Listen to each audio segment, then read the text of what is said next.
안녕하십니까. 사회복지사 1급 시험 대비 사회복지 실천기술론 단원별 문제풀이 들어갑니다. 사회복지 실천기술론도 마찬가지 1장부터 4장까지 있고요. 8강으로 이루어집니다. 1장의 내용을 보면 사회복지 실천기술에 대한 이해, 사회복지 실천의 면접기술이 있습니다.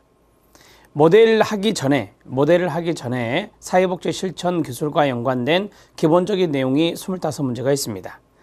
자, 2장에 보면 개인 대상 사회복지 실천 모델과 개입 기술이 있습니다. 2장에는 개인 대상 사회복지 실천 기술 모델만 있습니다. 실천 모델만 있고요. 그 다음에 3장은 두 가지가 있는데 가족 대상 사회복지 실천 모델과 집단 대상 사회복지 실천 모델, 그리고 기타 가족에 대한 어떤 사회복지적인 개입이나 집단에 대한 사회복지적 개입이 있습니다. 자, 4장은 지역사회 수준에서의 개입기술, 사례관리를 좀 넣어드렸고요. 사회복지 실천 기록, 그 다음에 사회복지 실천 기술의 사례 연습, 그러니까 앞에 나왔던 기술들의 사례들이 좀 나와 있다, 이렇게 보시면 되겠습니다. 자, 1장부터 들어갑니다. 13문제 먼저 풀어보고 다음 시간에 1장의 12문제를 풀겠습니다. 1장은 말씀드린 대로 실천 기술에 대한 이해와 면접 기술에 대한 25문제가 되겠습니다. 1번 문제부터 봅니다. 자, 예술가로서의 사회복지사, 예술가의 동그라미, 예술가로서의 사회복지사에게 요구되는 내용으로 옳은 것은입니다. 사회복지사는 예술가로서의 자질이 있고 과학자로서의 자질이 있는데 이 문제를 풀기 위해서는 분석을 한다든지 평가를 한다든지 그 다음에 계획을 세운다든지 연구를 한다든지, 자, 이러한 사회복지사는 과학자로서의 사회복지사다, 이렇게 정리할 수 있습니다. 이 내용을 조금 보고 이 문제를 풀면 쉽게 다가갈 수 있습니다. 1번부터 보죠. 사람들의 사회적 기능을 나타내는 자료들을 수집하고 조직화하고 분석한다. 분석의 동그라미. 자, 이것이 바로 과학자로서의 사회복지사가 되겠습니다. 대개 우리가 과학자로서 사회복지사 그러면 지식과 이론적인 측면이 겸비되어 있다, 함양되어 있다면 이것은 과학자로서의 사회복지사라고 하는데, 이것은 문제가 약간 응용되어서 나온 것입니다. 2번, 새로운 기법을 만들고 새로운 실천 지침을 형성하고 새로운 프로그램과 정책을 개발하기 위해 관찰, 경험, 공식적인 연구를 활용한다. 자, 연구라는 단어가 나오죠. 자, 여기서 정책 개발이라는 것도 이제 중요할 수 있지만 여기에서 연구란 단어가 들어갔어요. 이것들은 과학자로서의 사회복지사다, 이렇게 말씀드릴 수 있습니다. 세 번째, 사회복지 개입을 안내하는 계획과 계획의 동그라미, 개념적 준거틀을 세우기 위해서 기초가 되는 자료들을 활용한다라고 했습니다. 기초 자료를 활용한다는 것보다 더 중요한 것이 계획이란 단어가 되겠죠. 계획이란 단어가 들어가면 과학자로서의 사회복지사다, 이렇게 정리할 수 있습니다. 1번, 2번, 3번 모두 다 과학자로서의 사회복지사에게 요구되는 내용입니다. 4번 들어갑니다. 전문적 관계 형성이 포인트가 됩니다. 전문적 관계를 활용하여 사람들이 변화의 가능성에 대해 개방적이 되고 적극적으로 변화 과정에 참여한다라고 했습니다. 이러한 것들이 바로 예술가로서의 사회복지사와 연관성이 있습니다. 예술가로서의 사회복지사는 관계 형성과 연관된 것을 의미합니다. 긍정적인 신뢰관계를 형성한다, 라포를 형성한다, 이런 것들이 바로 예술가로서의 자질이다, 이렇게 말할 수 있거든요. 개입이 사람들의 사회적 기능 수행에 미치는 영향을 객관적으로 뭐한다? 검토한다 라고 했습니다. 여러분, 어떠한 영향에 대해서 객관적으로 검토하는 것, 이런 것들이 바로 하나의 분석이 되고 하나의 평가가 될 수 있습니다. 어떠한 영향을 객관적으로 검토하는 것이 분석과 평가의 의미이기 때문에 이런 것들은 과학자로서의 사회복지사다, 이렇게 정리할 수 있습니다.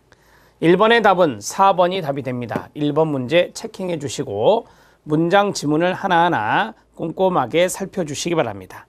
2번 문제 들어갑니다. 자, 4번이 답이었고요. 2번 문제는 사회복지 실천의 이념에 대한 내용 연결로 옳지 않은 것은 입니다. 자, 이념이 여러 가지가 있다는 거 알고 계시죠? 인도주의, 사회진화론, 민주주의, 개인주의, 다양화가 있습니다.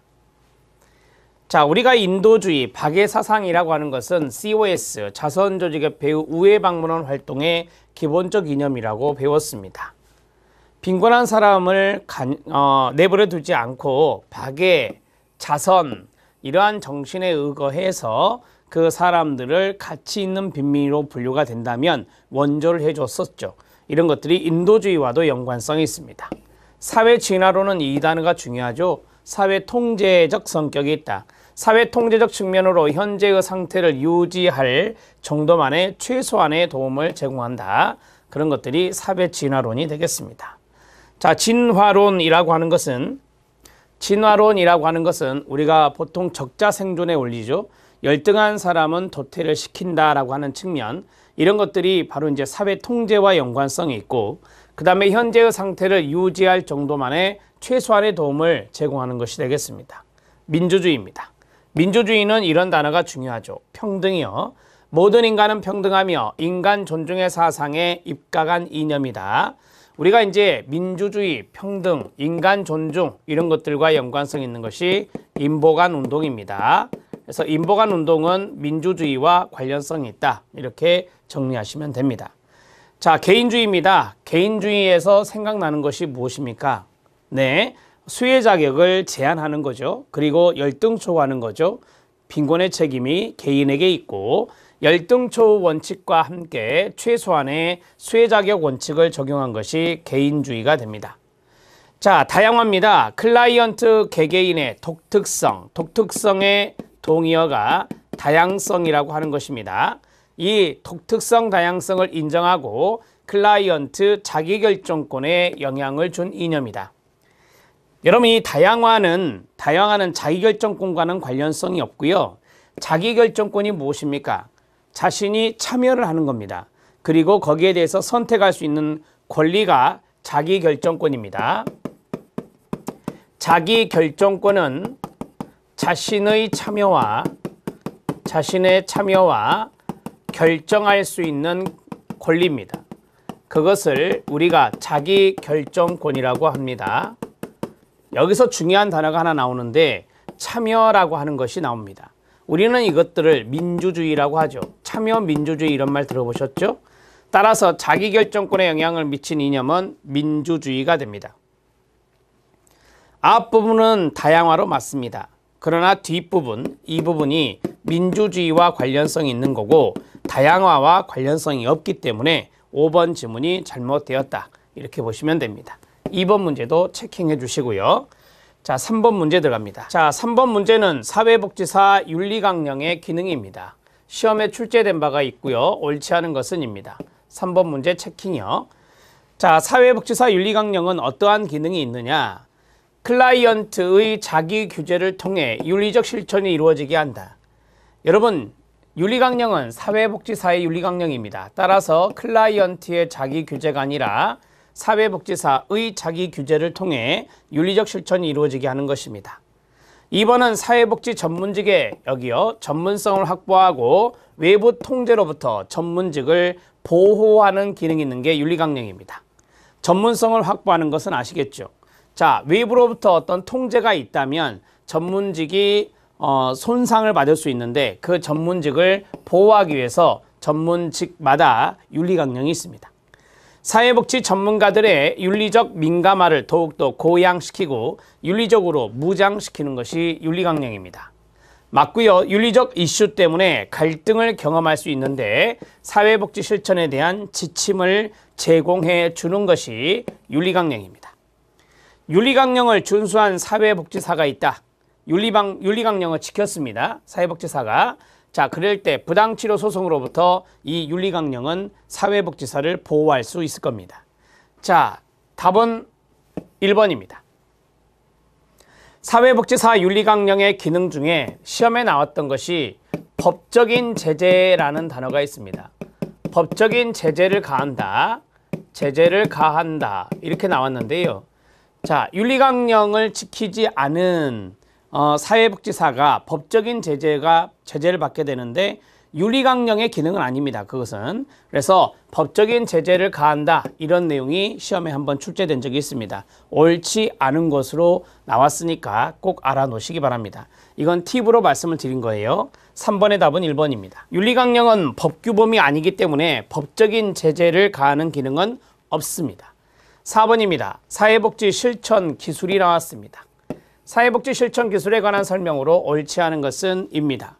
1번 사회복지사가 실천적 활동을 함에 있어 지식을 효과적으로 이용하고 적응할 수 있게 해주는 능력을 기술이라 합니다. 지식에서 머물지 않고 그것을 적용할 수 있는 것, 그것이 바로 기술이 됩니다. 사회복지 실천의 가치와 지식은 이 기술에 기초한다. 틀렸습니다. 제가 말씀드렸죠. 가치와 지식과 기술은 실천의 3요소입니다. 바틀렛이란 학자가 말한 건데 이 가치와 지식에 의거해서 기술이 나오는 거예요. 따라서 이 기술은 가치와 지식에 기초한다 그래야 돼요. 오답 노트 갑니다. 기술은 가치와 지식에 기초한다. 이렇게 정리하셔야 됩니다. 자, 2번 집은 틀렸습니다. 이게 오답 노트예요. 사회복지 실천 기술은 가치와 지식에 기초한다. 자, 그 다음에 지식과 가치를 조화시켜 행동으로 전환시키는 실천 요소가 기술입니다. 상황에 따라 다른 기술을 적용하는 거 맞죠? 특정 상황에 맞는 실천 기술을 선택, 활용하는 능력이 필요할 것입니다. 맞고요. 사회복지 실천 기술은 특정 이론에 국한되는 것은 바람직하지 않습니다. 사회복지 실천 기술은 우리가 특정 이론에 국한되기보다는 여기 4번에 있는 대로 상황이 여러 상황이니까 상황에 맞는 기술을 선택적으로 쓰는 것이 첫 번째. 그 다음에 사회복지 실천 기술은 다양한 이론을 생각하면서 거기에 대해서 절충적으로 사용하는 것이 상당히 중요하겠죠. 자, 답을 얘기했습니다. 2번이 답이에요. 4번 문제는 참고적으로 알아놓으시면 됩니다. 많이 출제되는 부분은 아니에요. 자, 그 다음에 5번 문제 들어갑니다. 5번 문제는 쉽겠죠. 과학자로서의 사회복지사로 옳은 것을 모두 고른 것은 자, 첫 번째 지식이란 단어가 눈에 띄고 두 번째 이론이란 단어가 눈에 띕니다. 그 다음에 기본적 권리에 대한 존중이란 단어가 눈에 띄고 그 다음에 자기결정에 대한 지지가 눈에 띕니다. 자, 제가 지식과 이론 나오면 과학자로서의 사회복지사다 이렇게 말씀드렸죠. 사회적 조건과 사회 문제에 관한 지식 습득 과학자로서의 사회복지사입니다. 그 다음에 사회복지 실천에 관한 이론 함양도 과학자로서의 사회복지사입니다. 기본적 권리에 대한 존중은 예술가로서의 사회복지사가 되고 클라이언트의 자기결정에 대한 지지도 예술가로서의 사회복지사가 될 것입니다. 따라서 과학자로서 사회복지사 옳은 것은 기업과 니은 1번이 답이 되는 겁니다. 이런 문제는 쉽게 풀릴 수 있습니다. 자, 6번 문제 들어갑니다. 자, 6번 문제는 다음 사례와 관련이 있는 것은입니다. 여러분들 수험서에 나와 있는 사례입니다. 전문적 관계, 예술가로서 사회복지사, 전문가 스타일, 예술가로서의 사회복지사, 판단력, 예술가로서의 사회복지사, 융통성과 창의성, 예술가로서의 사회복지사, 개인적인 가치, 신념, 예술가로서의 사회복지사입니다. 어떤 건가 볼까요? 정장 차림의 사회복지사는 길거리의 사람들과 신뢰관계를 형성하는 데 어려움이 있지만 불황인을 위해 필요한 서비스를 만드는 시의회를 설득하는 데는 이 정장 차림이 효과적일 겁니다. 여기까지만 봐도 나와야 돼요. 네, 전문가 스타일입니다. 또한 캐주얼 차림의 사회복지사는 아동, 가족과 활동할 때는 효과적이 되겠죠. 자, 그들의 권익을 위해서 법정에 설 때는 정장 차림을 하는 것이 좋을 겁니다. 이것이 바로 전문가의 스타일이 되겠습니다. 답은 2번입니다. 자, 다음으로 7번 문제 보도록 하겠습니다. 7번 문제는 다음에 해당하는 사회복지사의 역할입니다. 이 사회복지사의 역할은 실천론과 기술론 이렇게 넘나들면서 나올 수 있는데 대개 실천론에 많이 출제가 되고 있습니다. 중재자는 갈등을 해결하는 것이죠. 중립적인 입장에서 행동가, 이거는 사회행동 모델, 지역사회복지사의 역할 중에 들어가죠. 시위에 동참하는 역할. 조성자는 조력자와 동의어가 됩니다. 클라이언트가 문제에 잘 대처하고 해결할 수 있도록 돕는 역할, 가장 빈번하게 사용되는 역할입니다. 중개자, 자원을 연결하는 역할이고요. 옹호자, 클라이언트를 대변하는 정당성을 주장해주는 역할입니다. 자, 욕구를 파악하고 문제를 명확히 규명하며 해결 방안을 탐색하고 전략을 선택하여 보다 효과적인 문제 해결 능력을 개발하고 향상시키도록 돕는 역할이다. 이게 이제 첫 번째 점에서의 중요한 포인트입니다. 개인이나 가족을 원조하는 과정에서 가장 빈번히 수행하는 역할 중에 하나랍니다. 자, 여기 두 가지 힌트만 나와도 문제는 풀 수 있어야 됩니다. 단순히 서비스 제공자나 치료자가 아닌 동반자로서 클라이언트를 격려합니다. 지지합니다. 안내하는 역할을 담당하기 위해 전문적 관계 형성에 필요한 능력과 기술을 갖추어야 합니다. 이런 사람들을 바로 인에이블러라고 하는 조력자라고 합니다. 조력자의 동의어는 조성자라고 말씀을 드렸고요. 답은 3번이 답이 되겠습니다.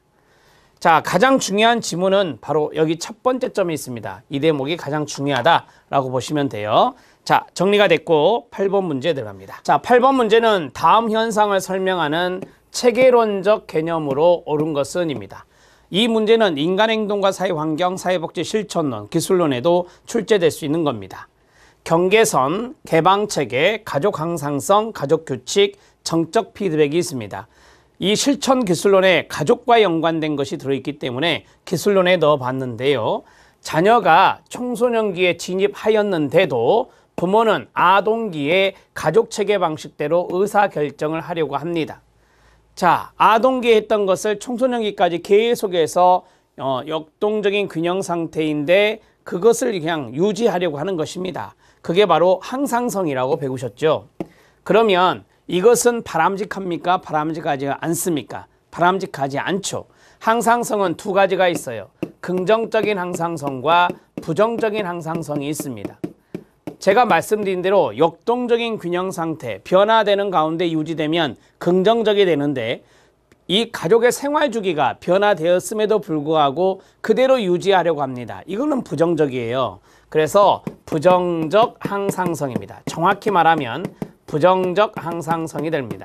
여기에서 만약에 가족 치료에 문제가 생겼다, 가족에 문제가 생겼다, 자녀에게 문제가 생겼든지 부부간의 관계에 문제가 생겼든지 했을 때 이 부정적 항상성을 깨뜨려야 되는 작업이 필요하겠죠. 다음은 3번입니다. 자, 9번 문제 들어갑니다. 사회기술 훈련 내용으로 옳은 것을 모두 고른 것은입니다.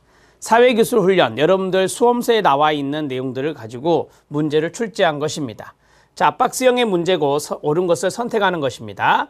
모델링. 모델링은 사회기술 훈련에서 많이 쓰는 거죠. 직접적인 지시를 통해 이루어지고 비디오, 행동 시연이나 역할극, 과제 코칭, 프로그램 변화 등의 방법으로 제공된다. 대개 이제 행동주의적 기법을 많이 쓰는 거죠. 맞습니다. 개인이 겪는 문제나 어려움은 특정 기술이 결핍되어 있기 때문이라고 생각하는데 그 특정 기술이 바로 사회적인 기술이 되겠습니다. 이에 대한 적절한 기술을 습득할 수 있도록 훈련시키는 것이 바로 사회기술 훈련입니다. 클라이언트의 긍정적인 사회적 행동을 향상시켜 클라이언트가 환경에 대한 영향력을 향상시킬 수 있도록 돕는 권한부여, 다른 말로 임파워먼트라고 하죠. 임파워먼트라고 합니다. 자, 쉽게 말씀드리면 사회적인 기술을 잘 발휘할 수 있도록 클라이언트가 환경에 대한 영향력을 향상시킨다.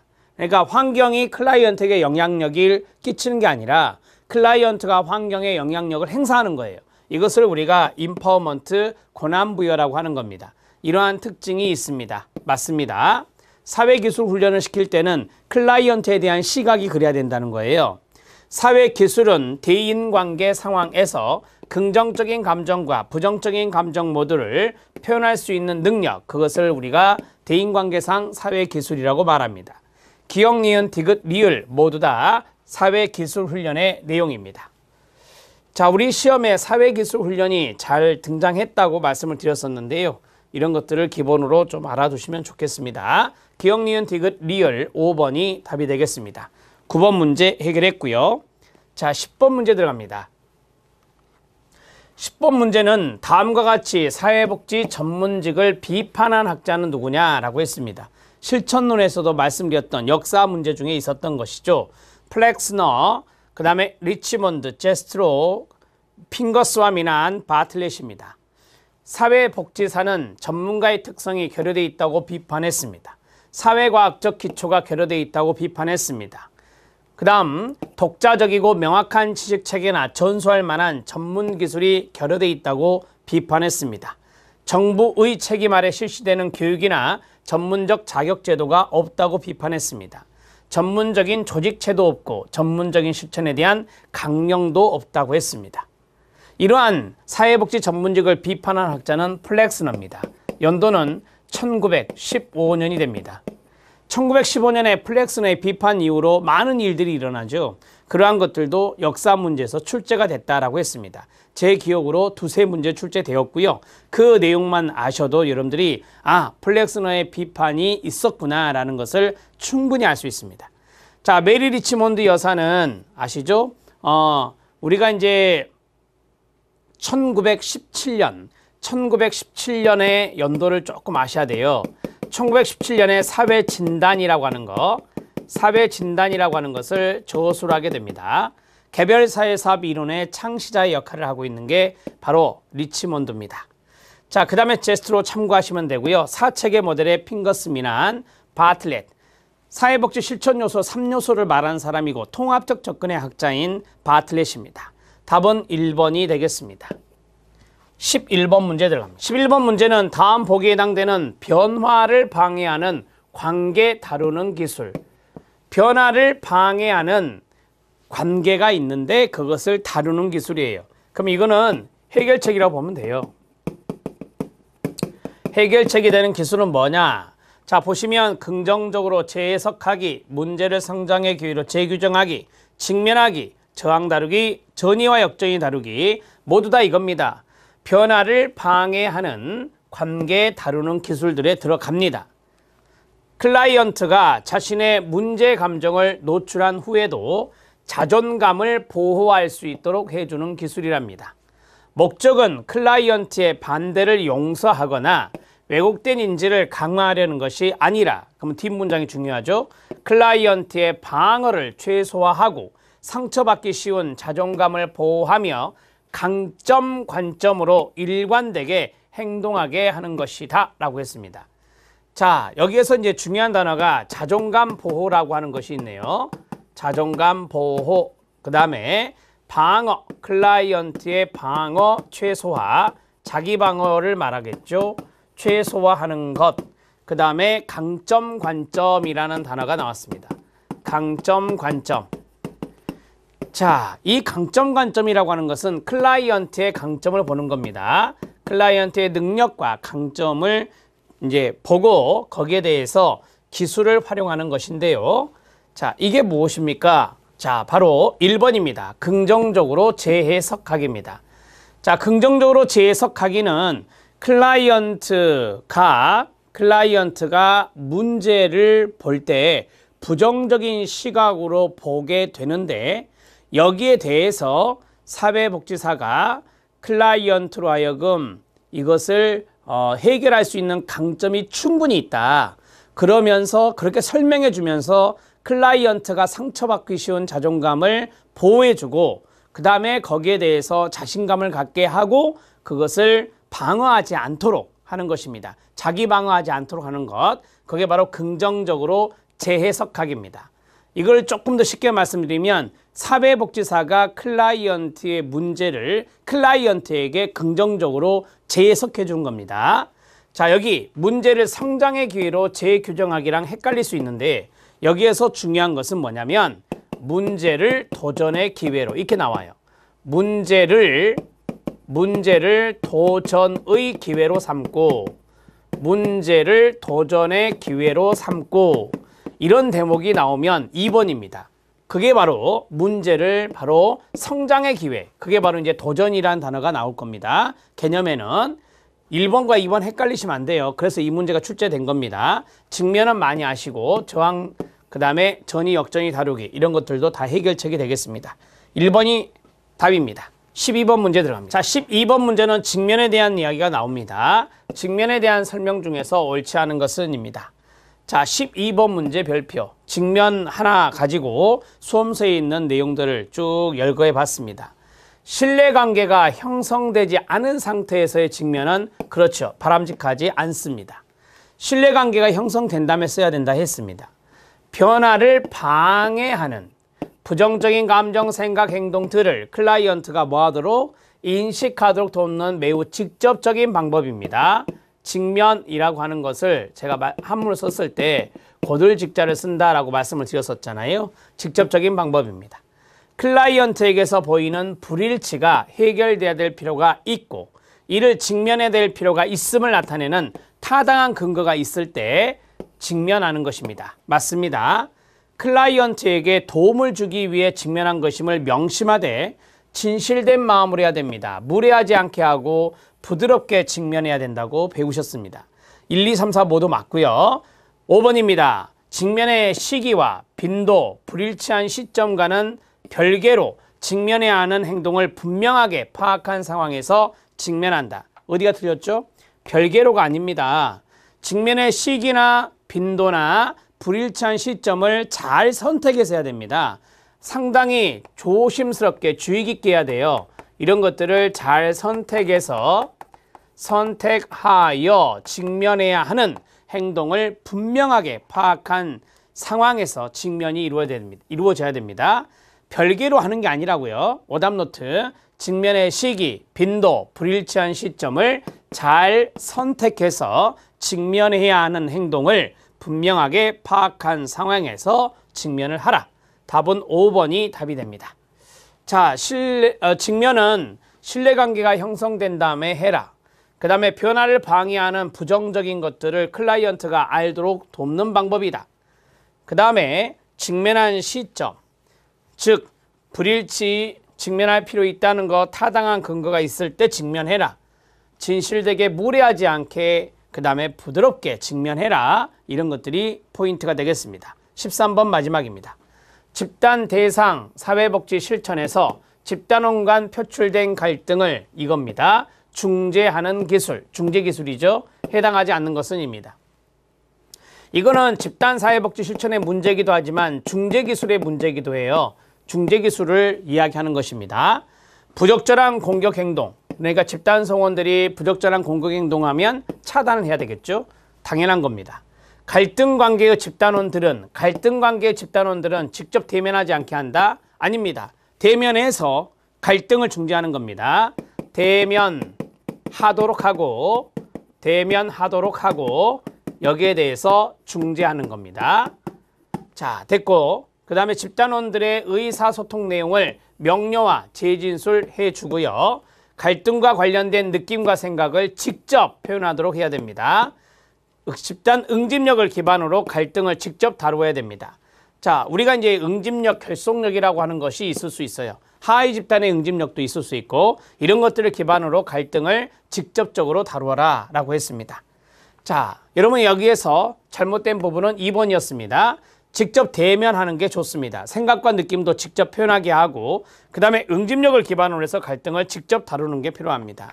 우회적으로 하는 것보다는 직접적인 것들이 중재기술에서 더 좋은 방법이 됩니다. 13번의 답은 2번이 답입니다. 자, 13번 문제까지 해결해 보았습니다. 자, 우리가 이제 사회복지 실천 기술론 하면은 모델 문제가 대부분을 차지하는데 모든 문제가 다 모델만 나오는 건 아니에요. 몇 문제는 모델이 아닌 문제도 나옵니다. 거기에 대한 대비라고 생각하시면 돼요. 1장과 4장은 바로 그런 의미가 있다. 이렇게 말씀드릴 수 있겠습니다. 다음 시간에 또 12문제 풀겠습니다. 수고하셨습니다.